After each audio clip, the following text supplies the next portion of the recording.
नताशा बेटी है अपनी। पहले तो यह है कि ये पीएचडी की स्टूडेंट है जवाहरलाल नेहरू यूनिवर्सिटी। 23 मई को इनकी गिरफ्तारी हुई थी, बड़े ड्रामा से हुई थी। तो इन्होंने बताया कि कल हमारा पुलिस के साथ इंटरव्यू है, पुलिस कल इंटरोगेशन के लिए आएगी। उनका इंटरव्यू पूरा हो गया, एक सेट ऑफ पुलिस और आ गया घर में। जी आप कौन है? कहते जी हम गिरफ्तार करने आए।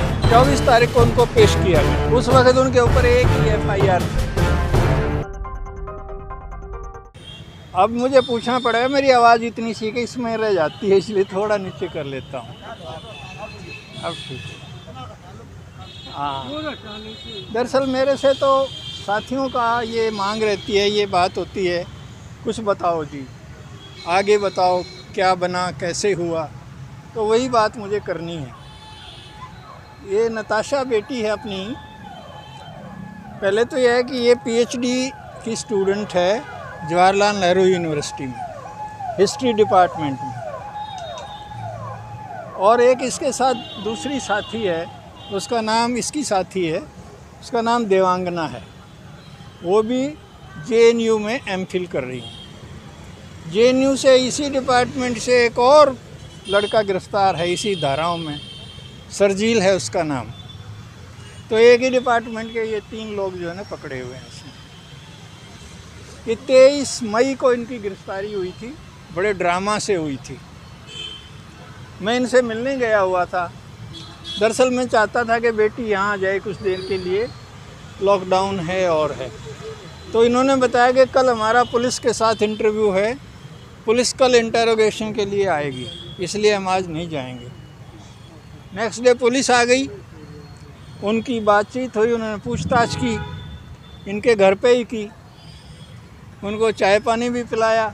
हाँ, और जब वो उनका इंटरव्यू पूरा हो गया, एक सेट ऑफ पुलिस और आ गया घर में कि जी आप कौन है? कहते जी हम गिरफ़्तार करने आए हैं। एक सेट बातचीत करने आया, दूसरा गिरफ़्तार करने आया। यानी कि वो एक सेटिंग थी कि किसी और को ना पकड़ा जाए, वही मिलेंगी दोनों जहाँ पर बातचीत में होंगी। नहीं तो हो सकता है वो अनीता को पकड़ ले जाते। 23 तारीख को उनको गिरफ़्तार किया गया, 24 तारीख को उनको पेश किया गया। उस वक्त उनके ऊपर एक ही FIR थी जिसमें उनको गिरफ़्तार किया। कोर्ट ने कागज़ देखे और बोला कि भाई इस पर तो कोई केस नहीं बनता, इनको ज़मानत दी जाए।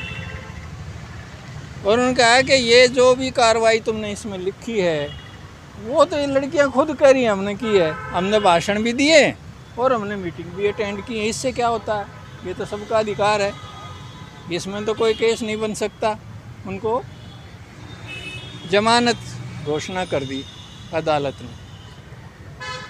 घोषणा करते ही या तो वो पहले ही लोग खड़े थे उनके, या किसी ने फ़ोन किया होगा, दूसरी पुलिस आ गई, एक और थाने से पुलिस आ गई कि जी ये लड़कियां दोनों हमें भी चाहिए। भाई तुम्हें क्या करना है?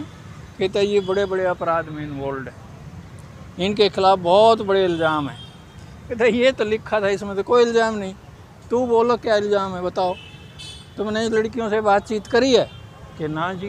तो फिर इनसे आप इंटरोगेशन तो करते, ये तो पूछते, ये तो अपने आप को तसल्ली देते कि इनका कसूर है। जज ने कहा कि 15 मिनट यहाँ बैठो, पूछो लड़कियों से। उन्होंने ड्रामा किया और कह दिया हाँ जी ज़रूर चाहिए हमारे को। तो दरअसल अदालतें गिरफ़्तार करने से नहीं रोकती, गिरफ़्तार करने के बाद ज़मानत कर सकती है अदालत, रोकती नहीं। उनको 2 दिन का रिमांड दे दिया। अब वो दूसरे थाने में चली गई, दूसरे थाने में चली गई तो उन्होंने 4 दिन तक रखा उनको। 4 दिन के बाद उनको पेश किया उसी अदालत में। उस अदालत ने कहा कि अब इनको जेल भेजो। तुम क्या करोगे? तुमने तो बातचीत कर ली, उसको जेल भेज दिया। और जब जेल भेज दिया दोनों लड़कियों को, फिर एक पुलिस का पार्टी आ गई जेल में ही कि जी हमने इनमें से एक लड़की चाहिए। ये क्या बात है? कहता है ये ना हमारे इलाके के अंदर वहाँ पर भी बहुत ज़्यादा दंगा हुआ था और वहाँ ये हाजिर थी। वो ले गए उसको, वो ले गए, 3 दिन तक पुलिस रिमांड में रखा। चौथे दिन अदालत में गए तो अदालत ने कहा हाँ भाई क्या मिला? कि जी ये बहुत बड़ी साजिश में शामिल है। ने बोला बात बकवास ना करो, इसको जमानत करो। जमानत कर दी। अगले दिन नताशा की जमानत होनी थी। तो क्या हुआ साहब, फिर पुलिस जेल में पहुंच गई कि जी अब की बार तो ऐसी धारा ले आए, कोई जमानत नहीं दे सकता इसको। अरे भाई पहले दिन कर लेते गिरफ्तार, अगर ये तो तुम्हारे ऊपर शक होता है ना कि तुम सारे हथकंडे अपना के 3 थानों की पुलिस के मामला काबू नहीं आया, फिर चौथी ऐसी धारा लगा दी जो देश के बड़े बड़े बुद्धिजीवियों पे, बड़े बड़े क्रांतिकारियों पे और पता नहीं किस किस पे लगी है पीछे। बोले कि जी देश ने उछलने का इल्ज़ाम है इसके ऊपर, तो कोर्ट क्या करे, उस पर तो बेचारी पे बाल्टी नहीं उछली जा सकती हैं, उस पर देश उछलने का, उथल पुथल करने का इल्ज़ाम लगा दिया।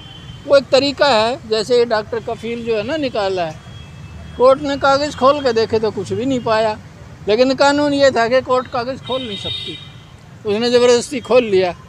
यही कानून इसके ऊपर है कि खोल नहीं सकते इसके कागज़। तो कागज़ नहीं खोलेंगे तो कैसे पता लगेगा इल्ज़ाम सच्चा है कि झूठा है। अब उन्होंने ये कहा कि जब 17 तारीख तक इसके कागज़ पेश कर देंगे, 4 महीने बाद।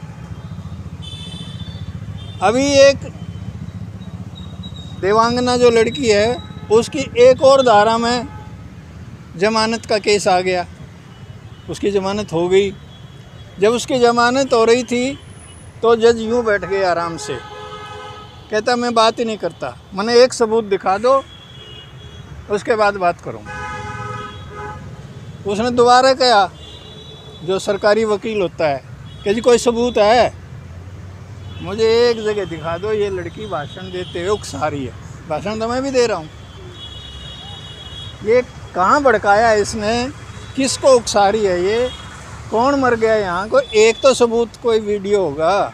कितने वीडियो उतरते हैं एक जगह के, हमारा भी वीडियो उतर कितने बन जाएंगे।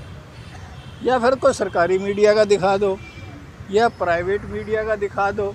वीडियो दिखाओगे तो मैं मान लूँगा, भाषण देती को दिखा दिया, इसका क्या मतलब है। तो साहब वो बोले जी कौन वीडियो, तो एक बार से फ़ोन आया कि जी वीडियो है और सबूत है, मैं बता दूंगा। कि तू कौन है, बोला मैं भी सरकारी वकील हूँ। कहता फिर इधर हो जा, खड़ा होकर बात कर ठीक से। बोला जो पुलिस वाले के पास है। फिर कोई आदमी यहीं पुलिस है, यहीं सरकार के वकील है, तो दिखा, वही पुलिस वाला बैठा था।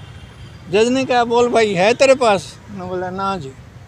उन्होंने कहा अरे लड़की को गिरफ्तार क्यों कर रखा है, फिर जब एक भी सबूत नहीं है तो। उन्होंने फटाफट जमानत कर दी। कोर्ट जमानत कर सकती है, रिहा नहीं कर सकती। रिहा होता है मुकदमा चलने के बाद। तो उसने 10 मिनट तक उनको एक एक को पूछा, भाई सिंगल सबूत भी दिखा दोगे तो मैं तुम्हारी बात मानूंगा। नहीं था, एक भी नहीं था। उसकी जमानत कर दी कोर्ट ने। अब हालत ये है कि चार तो FIR हैं देवांगना के ऊपर और 3 FIR हैं नताशा के ऊपर।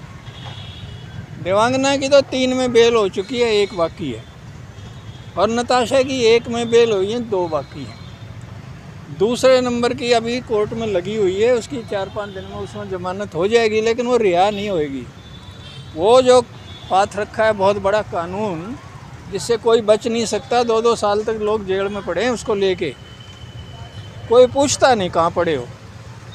कोर्ट में पेशी नहीं होती, चार्जशीट पेश नहीं होती, ये काम है।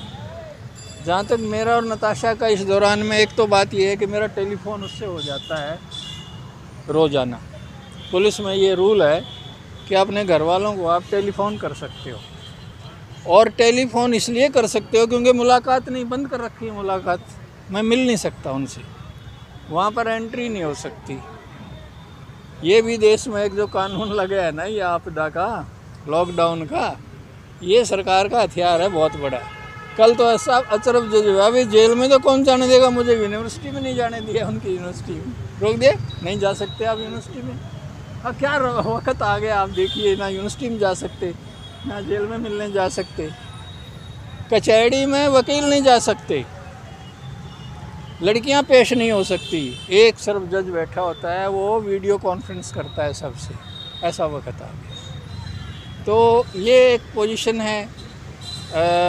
पैसे भेज सकते हैं उसको, 2-3 बार मैंने मनी ऑर्डर किया है, उस जेल में एक कैंटीन होती है, उसमें उनका खाता बन जाता है, तो पैसे होंगे तो सब चल दिया डाक खाने वालों ने। मेरे कहाँ जाएगा देश, बालाजी मनी ऑर्डर नहीं होगा। दूसरे डाक खाने गए, उन्होंने कर दिया। अगली बार उस डाक खाने वाले भी नाट गए, फिर तीसरे डाक खाने से किया चोरी से। ये तो हालत है इस देश की। मैंने कहा दिल्ली वाले कोई लड़की को पैसा भेज दो, दिल्ली में ब्लैंक मना है कि कोई मनी ऑर्डर नहीं कर सकता। क्या तो आफत हो गई है। मतलब हमारे तो बाहर लगे लोगों की भी जेल हो रही है। वो लड़कियां देखिए 100 दिन जेल में रहे कोई लड़की, एक पेरेंट्स के लिए तो नहीं मालूम उनको ये क्या मतलब होता है, घर वालों के लिए उनको नहीं मालूम क्या मतलब होता है। और बच्चे भी क्यों, कच्चे बच्चे हैं, उन्होंने कभी कष्ट नहीं उठाया, उनको जेल में क्यों डाल रखा है। मैं जेल के अंदर की हालत आपको नहीं बताऊंगा। हिंदुस्तान में अच्छी हालत नहीं होती कहीं भी, अस्पताल में भी गंदगी होती है, जेल में तो होनी होनी है। वो मैं आपको नहीं बताने की आवश्यकता नहीं है। लेकिन चलो जेल गए हैं तो कष्ट भी काटेंगे, वो तो साथ में लगी हुई चीज़ है।